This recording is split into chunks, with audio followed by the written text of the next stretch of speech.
امریکہ میں موجود ہزاروں انٹرنیشنل اسٹوڈنٹس جو بہت ساری یونیورسٹیز اور کالجز میں پڑھتے ہیں ان کے لیے ایک اچھی خبر ہے۔ پہلے آپ کو ایک بری خبر سنا دوں جس کی وجہ سے یہ اچھی خبر بنی ہے، پھر اچھی خبر سناتا ہوں۔ جولائی کا مہینہ شروع ہوتے ہی امریکہ کی immigration and custom enforcement agency یعنی آئس نے کچھ نئے رولز ایشو کیے کالجز اور یونیورسٹیز کو لے کر۔ بیسکلی یہ نئے رولز اور ریگولیشنز کے مطابق انہوں نے جتنے بھی کالجز اور یونیورسٹیز ہیں یہاں پر ان کو یہ پابند کیا کہ جتنے بھی انٹرنیشنل یہاں پر اسٹوڈنٹس ہیں وہ آن لائن کلاسز نہیں لے سکتے۔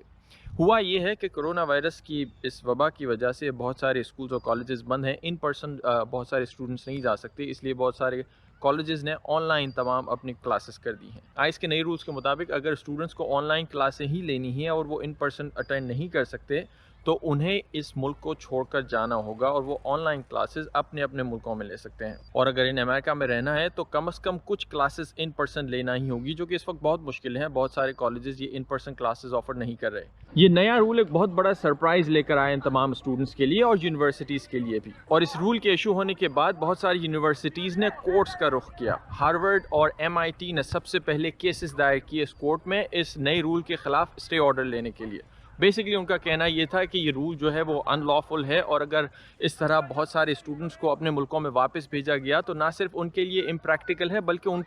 ان کو بھی یہ رول جو ہے وہ خطرے میں ڈال سکتا ہے، ان کی ہیلتھ کے حوالے سے، ان کی سیفٹی اور سیکیورٹی کے حوالے سے۔ ہارورڈ اور MIT کے لا سوٹس فائل کرنے کے بعد درجنوں دوسرے کالجز نے بھی اور لوکل حکومتوں نے بھی اس کیس کو سپورٹ کیا، وہ کورٹ میں گئے اور اس ہفتے اس کیس کی سنوائی شروع ہونا تھی۔ لیکن اس سے پہلے کہ کورٹ اپنا فیصلہ سنائے، ٹرمپ ایڈمنسٹریشن نے یہ رولز فی الحال واپس لے لیے ہیں، جو کہ ایک اچھی خبر ہے، اور ان سارے اسٹوڈنٹس کو امریکہ چھوڑ کے جانا ہے یا نہیں جانا اس سوال کو اس وقت ڈیل کرنے کی ضرورت نہیں ہے ان کو، یعنی وہ یہاں پر لیگلی رہ سکتے ہیں اور اپنی پڑھائی کنٹینیو کر سکتے ہیں۔ ایک اندازے کے مطابق امریکہ میں تقریباً 10 لاکھ ایسے اسٹوڈنٹس ہیں جو باہر کے ملکوں سے یہاں کے یہاں کی یونیورسٹیز میں پڑھتے ہیں، اور یہ امریکہ کے لیے ایک بہت بڑی ریونیو سورس بھی ہے۔ یہاں کی یونیورسٹیز کا یہی آرگومنٹ تھا کہ اگر یہ اسٹوڈنٹ باہر چلے جاتے ہیں اور یہاں کا اسٹوڈنٹ کاؤنٹ کم ہو جاتا ہے انٹرنیشنل اسٹوڈنٹس کا جو کہ فل فیس دیتے ہیں، یہاں پہ جو رہنے والے اسٹوڈنٹس ہیں جو یہاں کے سٹیزن ہیں، یہاں کے ریسیڈنٹ ہیں، وہ کسی نہ کسی طرح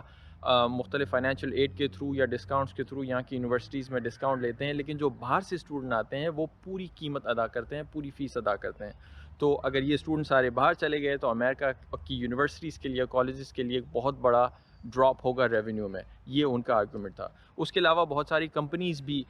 اس آرگومنٹ میں شامل تھیں کہ اگر یہ اسٹوڈنٹس یہاں پہ چلے جاتے ہیں اور ان کو موقع نہیں ملتا امریکہ میں رہنے کا تو ایک حساب سے ایک بہت بڑا